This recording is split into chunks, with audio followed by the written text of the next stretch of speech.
अस्सलाम दोस्तों, मैं हूँ आपका दोस्त इब्राहिम राजपूत। आज मैं आया हूँ चौक चबूतरी।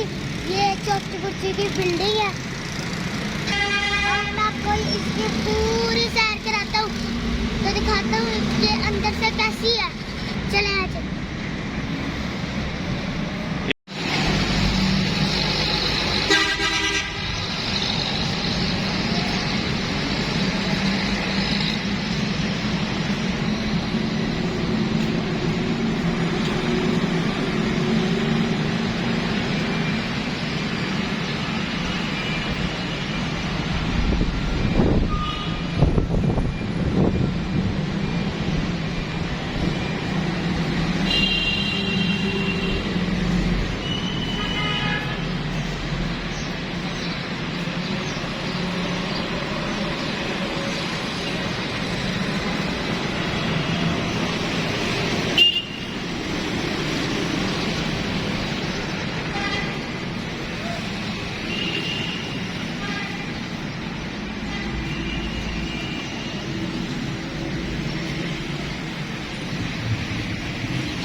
दोस्तों, ये भी मुगलों के दौर की इमारत है।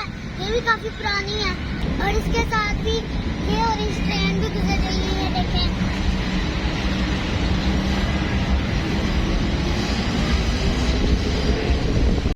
तो दोस्तों ये देखें, इनकी पार्क जो है ये इतनी खूबसूरत और साफ सुथरी है। ये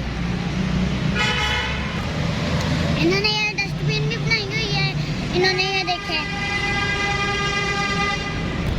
और इन्होंने बैठने के लिए बेंच भी बनाए हुए हैं। तो इन्होंने बहुत खूबसूरत क्यारियां और ये बहुत खूबसूरत पौधे इन्होंने यहाँ पे लगाए हुए हैं। ये चौक के बिल्कुल वस्त में वाक़ई है और इसके आसपास देखिए ट्रैफिक गुजर रही है।